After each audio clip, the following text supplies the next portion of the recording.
Hello, and welcome to the Borealis Experience. I'm your host, Aurora, life coach and companion on this beautiful journey called life.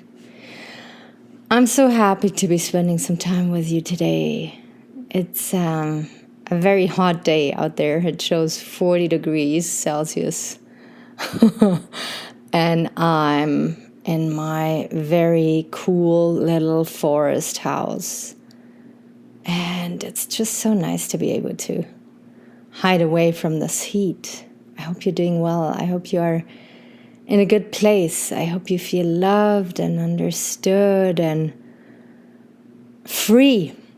Freedom is such a big thing nowadays, right? We all felt stuck and caught and cramped during those COVID years, and now we want to feel free, we want to explore, we want to feel as if what we do matters, we want to feel a sense of purpose. So I really hope that you have found that. Chances are, if you're listening to my podcast, you might be still in a place of uncertainty and maybe feeling a little bit stuck. And if that's the case, I hope I can provide a space for you where you can feel yourself, rest and recharge your batteries, and make some time to reflect and to grow or go deeper or understand yourself and others on a deeper level. Today I want to talk about the importance of traveling. Traveling. You don't have to be a travel bug.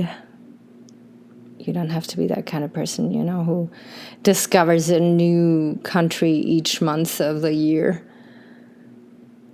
You can be a person who's actually very content with where they live. But what I invite you to do is to be open to perceive an old place, a place that you feel, very comfortable in, with new, fresh eyes and perspective. And that if you travel, go, drive, walk to a new place, that you look at the new place through the eyes of a child, very curious, very, very inquisitive, very open-minded. I've learned that in recent years. I'm not a extreme travel bug, but I traveled a lot, and the benefits of traveling, of having an open mind, meeting new people, seeing new places, is wonderful. It's just so great. And all of a sudden, all those little problems that you had in your daily life vanish or even get resolved. If we go into bird's perspective, like I say all too often, or if we have a little bit of, distance from our current life, from our daily life, it sometimes is easier to see what is not going well for us. And we can also start missing what is going very well for us, right? You can miss your children, your partner, your hobbies, your house, your apartment, your pets, whatever it is that you leave behind for a little while, you will start missing if you truly love it and enjoy it in your life. And when we come back home, then most of the time we have this feeling of a full heart, a grateful heart, and we promise ourselves sometimes even that we want to be more grateful for what we have, because we missed it so much now that we didn't have the people in our life or the things or the hobbies. And now we promise ourselves that when we engage again, then we want to be more mindful. And it's really important to remind ourselves of that and to not forget to be grateful for what we have, and that, we will be coming back to our daily life, but maybe we can look at it with fresh eyes. And maybe if you travel to a new place, you can be curious about everything that's going on. Sometimes we travel to a new place and we want to make sure that our comfort zone is being preserved, right? We want the same coffee, we want the same breakfast, we want the same way of living in a new country. And that's sometimes very hard to find. So if we start to be more open and more relaxed and know that we have everything that we need to feel comfortable, we don't need what we have at home, but we can learn new things that make us feel comfortable and good and safe. To have that open-mindedness is such a gift. It opens extremely valuable, precious doors to your life. I traveled to a nearby city 2 weekends ago, and we went to a Japanese garden, and we entered this garden, and you just thought and felt all of a sudden as if you were in a new world.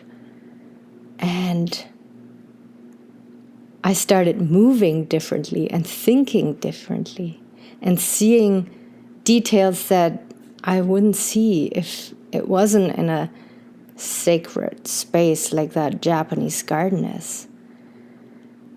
And it really initiated a shift inside of myself. And that is what inspired my episode today, is that you don't have to travel far. You don't have to pay expensive, how do you say that? You don't have to pay for expensive flight tickets. But you can travel to a close by place and go to a new cafe, go to an art gallery, do something that you would usually never do. And by physically engaging in something that we never do, of course, it's a safe activity. It's an activity that makes you feel good. It's nothing dangerous. It's nothing, too out there and too challenging. As soon as we put ourselves in a new environment, our mind opens again, and our heart will do the same. And that is what I'm inviting people to do most of the time in my workshops that I hosted here over the last couple of months. I invite people to listen with their heart. Put your pen away, put your mind away for a second, turn the volume down, and simply listen with your heart and see how differently it hits you, how it stimulates your nervous system in a different way. I feel all too often we approach situations, difficult people, our work, our life, our love life from a very heady space. And then we get upset that we don't get the results that we want. And I don't have the solution to that. I'm not, hovering above you. I'm right next to you in this mess. But what I've noticed is once I turn the volume down of my mind and switch my heart on and am curious and open and in a place of, wanting to learn new things, needing to understand my environment instead of having opinions, making assumptions, or having harsh judgments, I feel much better with myself. I sleep much better. I feel much better in my skin. So make the time to go visit new places. Say yes to an invitation, of course, only if it's safe, that you usually would decline. There's little community festivals, or there is, like I said earlier, art galleries that host events. There is theaters, movies, live music, cooking classes. You can learn a musical instrument.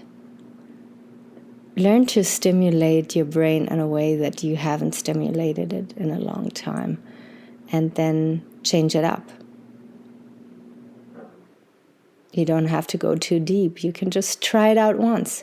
And if you like it, you try it out twice. But the physical location can usually help us to be that open-minded again. We forget about it, and we need to get reminded that this world is so big and we are just so small. And to have that humble feeling in your chest that you're just a little creature trying to do her or his way.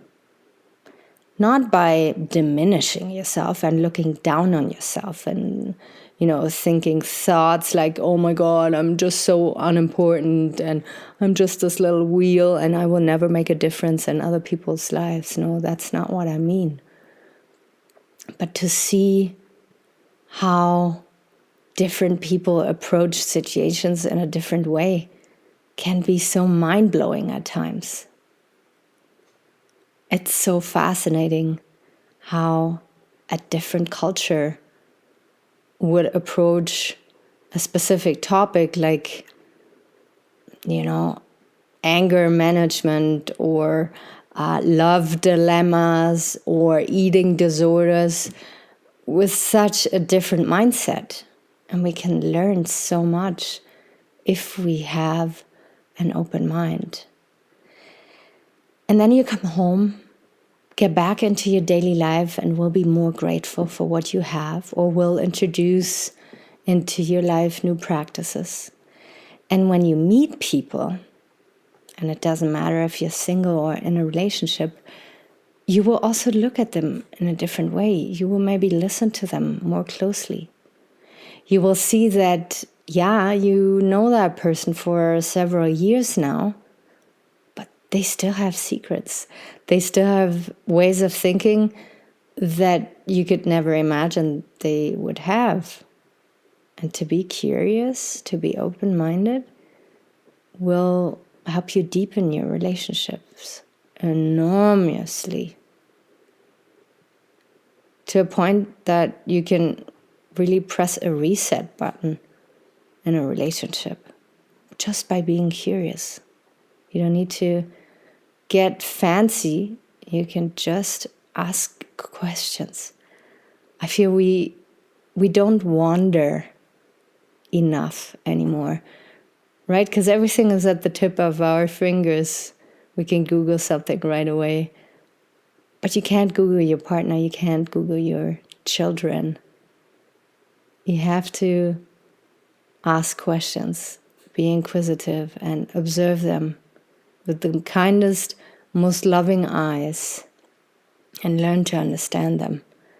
And by traveling, by leaving your comfort zone,